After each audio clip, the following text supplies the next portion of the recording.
क्रांतिकारियों की शान गोली खाने और खिलाने में है, फांसी के फंदे पे उतर जाने में है। समझा? साला मैंने तो तुम सभी लोगों से पहले ही कहा था कि तुम्हारा ये जो जंग है ना किसी चोर उचक्के लफुआ बदमाश गुंडा मवाली उग्रवादी ना की सलाह आतंकवादी होता है। सबसे अगर कोई भारी पड़ता है सभी चीजों पे तो वो देश प्रेमी होता है, राष्ट्रभक्त सच्चा होना चाहिए। सभी पे वो अकेला भारी पड़ता है। समझा? खून से अपने लिख देंगे हम इंकलाब की बोलियां, हम वापस लौटेंगे लेकर आजादी का टोला। मेरा रंग दे।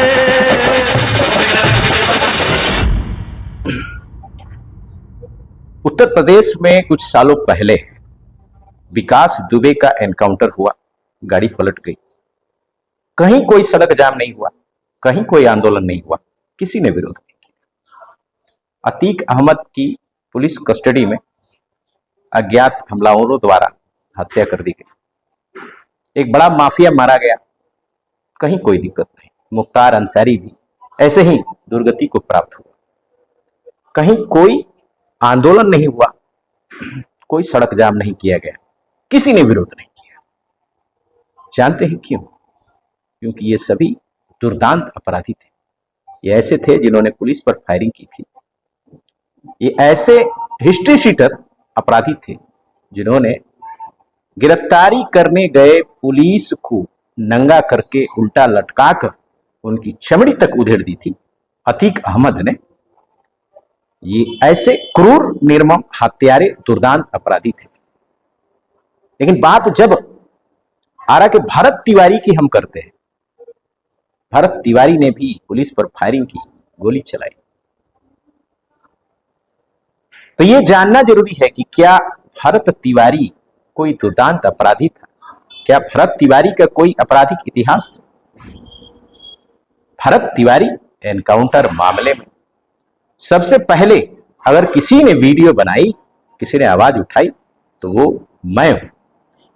परसों लगभग 4 बजे के आसपास भोजपुर पुलिस द्वारा पीएमसीएच में भरत भूषण तिवारी की मौत की जब पुष्टि की गई, उसके 1 घंटे के अंदर, चूंकि मैं भरत तिवारी मामले को बहुत क्लोजली फॉलो कर रहा था, सभी वीडियो जो आ रहे थे लगातार मैं देख रहा था, जो लाइव चल रहा था मैं उसे देख रहा था। भरोसा कीजिए।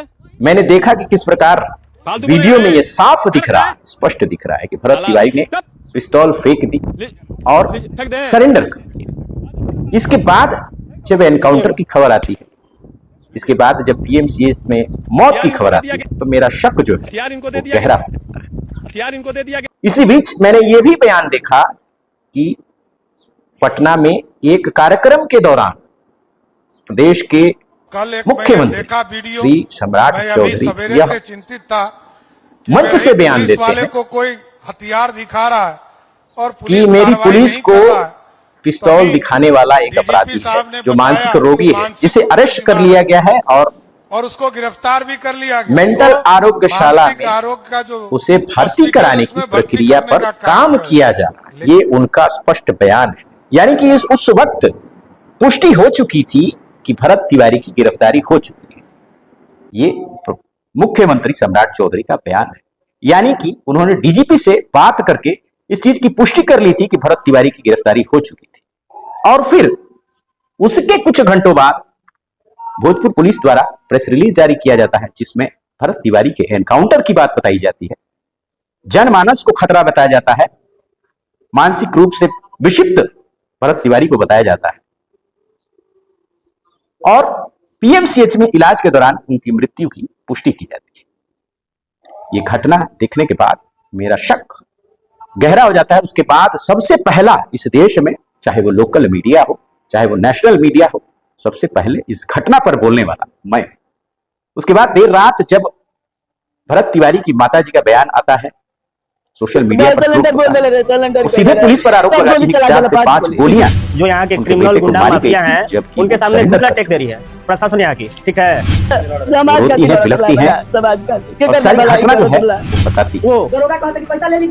सवाल यह है कि भरत तिवारी क्या मतलब समाज के भरत तिवारी वो व्यक्ति था जो समाज कल्याण में लगा हुआ था। और आज से नहीं, पिछले लगभग 8 से 10 वर्षों से जवैनिया में बाढ़ पीड़ितों के लिए मुआवजा दिलवाना, घर दिलवाना, आवास की व्यवस्था करवाना, प्रशासन के माध्यम से, सरकार के माध्यम से ज्ञापन देकर, विनती करके, हाथ जोड़कर 70 से 80 लोगों के लिए उन्होंने घर दिलवाने की व्यवस्था सरकार के माध्यम से करवाई थी।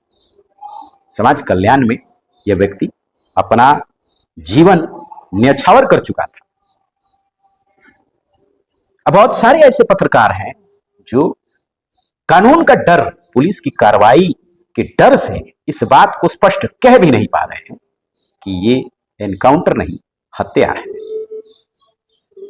सभी साक्ष्य सार्वजनिक है, पब्लिक डोमेन में है। जो भी वीडियो है, जो घटनाक्रम हुई है, जो टाइमिंग है घटनाक्रम की, इससे साफ पता चलता है कि इसमें गड़बड़ी हुई है।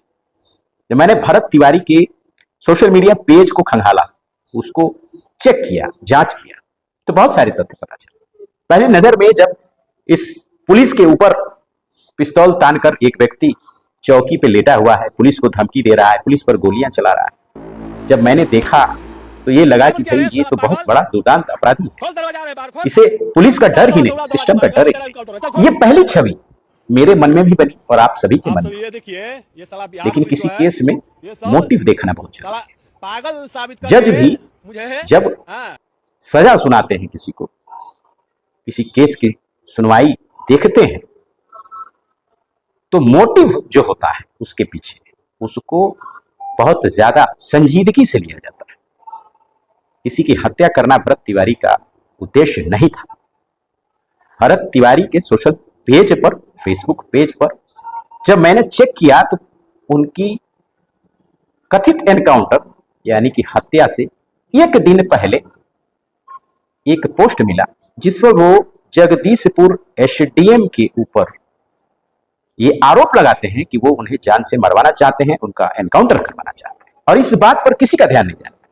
सस्पेंड किया गया है एनकाउंटर टीम में मौजूद पुलिस कर्मियों का, थाना अध्यक्ष का, जो पुलिसकर्मी वहां शामिल थे उनका। इस पोस्ट में भरत तिवारी सीधे सीधे जगदीशपुर एसडीएम पर आरोप लगाते हैं कि एसडीएम जो है ये इनको मरवाना चाहता है, इनका एनकाउंटर करवाना चाहता है। अब बाहर से टीम बुलाई जाएगी, ऐसी मुझे खबर है, मेरा एनकाउंटर किया जाएगा, मुझे मार दिया जाएगा। इस बात की व्याख्या एक लंबे चौड़े पोस्ट में भरत तिवारी करते हैं और अगले दिन आखिर इन्हें मार ही दिया जाता है। मुख्यमंत्री सम्राट चौधरी इस विश्वास में रहते हैं कि उनकी पुलिस ने इस मेंटल रोगी को गिरफ्तार कर लिया है, उसे इलाज में भेजा जा रहा है। माननीय मुख्यमंत्री जी, मैं ये कहना चाहता हूं कि आपकी पुलिस आपकी भी नहीं सुन रही है। आपको बताया गया कि गिरफ्तारी की गई है और इधर एनकाउंटर कर दिया गया। क्या ये एसडीएम के इशारे पर किया गया? जिस पर एसडीएम पर के इशारे पर इस घटनाक्रम के होने का अंदेशा पहले ही भरत तिवारी ने अपने फेसबुक पेज पर लगाया है। ये पोस्ट जो है आप ये देख सकते हैं। पास टीम बुलाई जाएगी, मुझे मारने का प्लान किया जा रहा है, ठीक है, युद्ध है, लड़ा जाएगा, इस तरह की बातें भरत तिवारी लिखते दिख रहे हैं। और उसके बाद जब पुलिस धमकती है, पहुंचती है, तो लगातार लाइव वीडियो चलाकर सारा घटनाक्रम ये जो है उजागर करते हैं। अगर सरकार, अगर प्रशासन इस व्यक्ति को मानसिक रूप से विक्षिप्त मान रही थी, तो किसी विक्षिप्त व्यक्ति पर इस तरह से गोली चलाना, उसका एनकाउंटर कर देना कानून में सही कहां लिखा है? कहां लिखा है कि ये कानून में सही है? एक मेंटली डिस्टर्ब व्यक्ति अगर अनगिनत हत्याएं भी कर देता है तो उसे उम्र कैद या फांसी या किसी तरह की सजा का प्रावधान नहीं है, क्योंकि सजा उसके लिए है जो अपने होशो हवास में, जो मेंटली साउंड है। मानसिक रूप से विक्षिप्त या पागल व्यक्ति के लिए ऐसी कार्रवाई बिल्कुल गैर कानूनी है। अगर आप मानते हैं कि ये व्यक्ति जो है मानसिक रूप से डिस्टर्ब नहीं था, विक्षिप्त नहीं था, सब ठीक था, तो इसका मतलब यह है कि उसका जो अंदेशा था जगदीशपुर एसडीएम पर, पुलिस पर, कई वीडियोस में यह बताया गया है भरत तिवारी के माता पिता द्वारा, परिजनों द्वारा, दोस्तों द्वारा, कि लगातार थाने से इन्हें फोन आ रहे थे, इनको जान से मारने की धमकी दी जा रही थी, तुम जिंदा नहीं बचोगे, तुम्हारा एनकाउंटर कर दिया जाएगा। इस तरह का दबाव बनाया जा रहा था किसी आवेदन को लेकर, किसी ज्ञापन को लेकर, और अंततः वही हुआ। लोग विरोध में कल आरा बक्सर हाईवे पर शव को रखकर सड़क पर उतरे। उन्होंने हाईवे को जाम कर दिया, पुलिस के सामने, प्रशासन के सामने अपनी मांगे रखी। किए थे कि उनका मानसिक सोचने वाली बात यह खराब है, कि इसके बावजूद क्या पुलिस को, क्या कानून को इतनी छूट दी जाएगी कि वो अपनी मनमानी कर बावजूद इनको गोली मारा क्या है? पुलिस ये तो अन्याय है, घोर अन्याय है। वर्दी के भेष में रक्षक से भक्षक बन चुकी है या फिर बनने के रास्ते पर? क्या पावर का यह मतलब है कि उसका गलत इस्तेमाल किया जाए? 1861 का पुलिस चार्टर इस देश में चलता है। ये सरकार ऐसा कानून क्यों नहीं बनाती है जिसमें यह तय किया जाए कि इस तरह के फर्जी एनकाउंटर अगर होते हैं तो उसका जवाबदेही किस पर होगी, कौन होगा उसके जिम्मेदार? एसडीएम होंगे, जिनके सिग्नेचर से वारंट इशू होते हैं, जिनके सिग्नेचर से कर्फ्यू लगाए जाते हैं। फायर आर्म्स चलाने का, फायर ओपन करने का पावर जो है एसडीएम के हाथ में होता है। वारंट जारी करने का पावर जो है एसडीएम के हाथ में होता है, या फिर डीएसपी पर, या फिर एसपी पर, या फिर थानाध्यक्ष पर, या फिर उन पुलिस कर्मियों पर। किसकी कितनी जवाबदेही है, ये कानून में कहां लिखा है? ये कौन तय करेगा? हमारा कानून इतना लचर, इतना ढीला, इतना घटिया, इतना सड़ा हुआ है कि जिसने सिस्टम पर आघात किया हुआ है, जिससे लोगों को न्याय मिलने में तो देर हो ही रही है, उनके साथ घोर अन्याय भी हो रहा है, लगातार हो रहा है। ऐसी देश भर में कई घटनाएं हैं। ये सोचने वाली बात है, सोचने वाली बात है पुलिस की कार्यशैली पर कि पटना में नीट छात्रा बलात्कार व हत्याकांड में अभी तक कोई ठोस कार्रवाई क्यों नहीं? सोचने वाली बात है कि सीबीआई जांच होती है सुशांत सिंह राजपूत हत्याकांड में बंबई में, उद्धव ठाकरे मुख्यमंत्री होते हैं उस वक्त, पूरा एविडेंस पूरे फ्लैट को धोकर पहुंचकर सबूत मिटा दिए जाते हैं। सीबीआई की कार्रवाई में एक सुराग तक नहीं मिलता। आज तक वह केस जो है पेंडिंग है, काम चल रहा है। इसकी जवाबदेही किस पर तय की जाएगी? ये बहुत ही गहरे मंथन का विषय है।